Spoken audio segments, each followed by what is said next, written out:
السلام علیکم ورحمۃ اللہ. شیخ محترم یہ بتائیں کہ شب قدر کی علامات کیا ہیں؟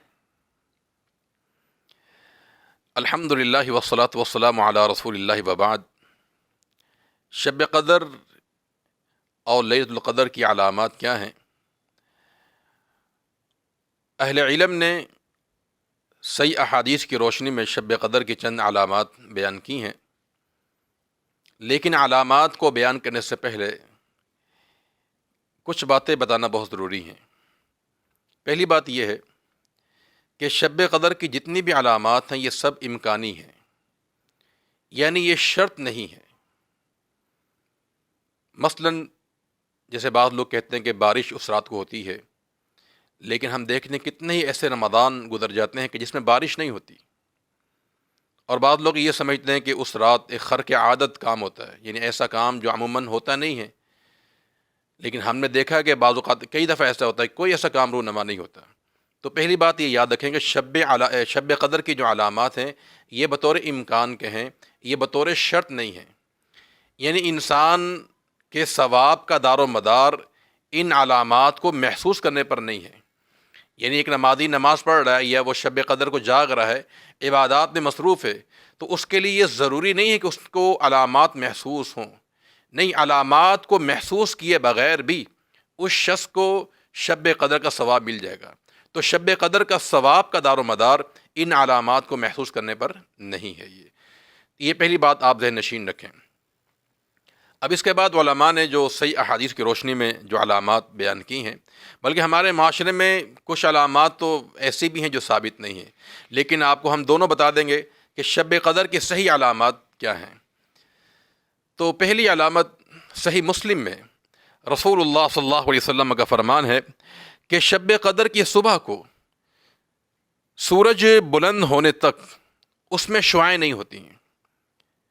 وہ ایک تھالی کے مانند ہوتا ہے، اس کی شعاعیں نہیں ہوتی. یہ صحیح مسلم میں یہ حدیث موجود ہے کہ جس میں اللہ کے پیغمبر نے سورج کے تعلق سے یہ علامت بیان فرمائی ہے کہ شب قدر کی صبح کو جب سورج طلوع ہوتا ہے تو اس کی شعاعیں نہیں ہوتی. اور ایک دوسری علامت جو کہ صحیح مسلم میں ہی موجود ہے اور اس کا تعلق چاند کے ساتھ ہے. فرمایا اس رات کو جب چاند طلوع ہوتا ہے تو فرمایا کہ وہ بڑے تھال کے کنارے کی طرح معلوم ہوتا ہے.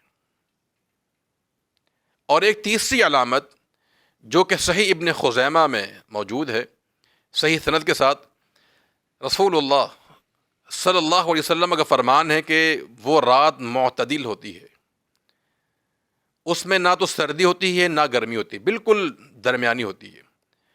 اور جب اس کی صبح سورج طلوع ہوتا ہے تو اس کی سرخی مدھم ہوتی ہے.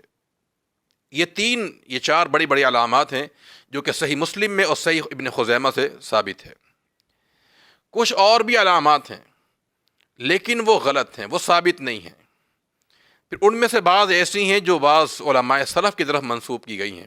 حافظ ابن حجر رحمۃ اللہ علیہ نے فتح الباری میں کچھ علامات بیان کی ہیں اور انہیں منسوب کیا ہے امام بہقی رحمۃ اللہ علیہ کی طرف اور ابن ابی شیبہ رحمۃ اللہ علیہ کی طرف منسوب کیا ہے.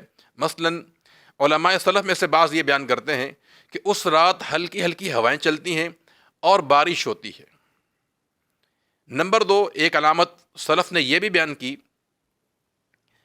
کہ اس رات ایک گھڑی ایسی یہ بھی آتی ہے کہ جس میں درخت اللہ کی بارگاہ میں سجدہ ریز ہو جاتے ہیں. اور بعض علماء نے یہ بھی علامت بیان کی کہ اس رات نمکین پانی، کھارا پانی میٹھا ہو جاتا ہے. یہ 3 باتیں علماء سلف کی طرف منسوب کی گئی ہیں. امام بہقی کا میں نے آپ کو نام بتایا اور ابن ابی شیبہ رحمۃ اللہ علیہ کے حوالے سے. لیکن یہ جو واقعات ہیں، یہ جو تینوں علامتیں ہیں، ان کی سند صحیح نہیں ہے. تو گویا کہ یہ بھی غلط علامات ہیں، یہ ثابت نہیں ہیں اور نہ ہی یہ سلف تک یہ بات پہنچتی ہے، تو یہ سندن کمزور ہیں. اور کچھ علامات اس دور کی ہے، جس دور میں ہم رہ رہے ہیں، اس دور کی انسان نے ایجاد کی ہوئی ہیں. مثلا ہمارے معاشرے میں یہ بات کہی جاتی ہے کہ شب قدر کی پہچان یہ ہے کہ اس رات کتے بھونکتے نہیں ہیں، گدھوں کی آواز نہیں آتی ہے، وغیرہ وغیرہ. تو یہ جو آخری علامات میں نے بیان کی ہیں یہ ثابت نہیں ہیں. وہ شروع کے صحیح مسلم کی اور جو صحیح ابن خزیمہ کی روایات ہیں یہ شب قدر کی علامات صحیح ثابت ہیں.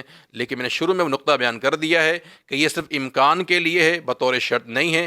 اور نہ ہی ان علامات کو محسوس کرنے پہ ثواب ملے گا، نہیں، اگر ایک انسان کو محسوس نہیں ہوئی، اس کا محض جاگنا شب قدر کی عبادات میں اپنا کو مصروف رکھنے سے اس کے ثواب حاصل ہو جائے گا، کیونکہ اللہ تعالیٰ ان چیزوں کا محتاج نہیں ہے، وہ بڑا عظیم فضل کرنے والا ہے، وہ ان چیزوں کا، ان علامتوں کا محتاج نہیں ہے۔ اللہ تعالیٰ ہمیں شب قدر کو پانے کی توفیق عطا فرما دے۔ السلام علیکم ورحمۃ اللہ وبرکاتہ۔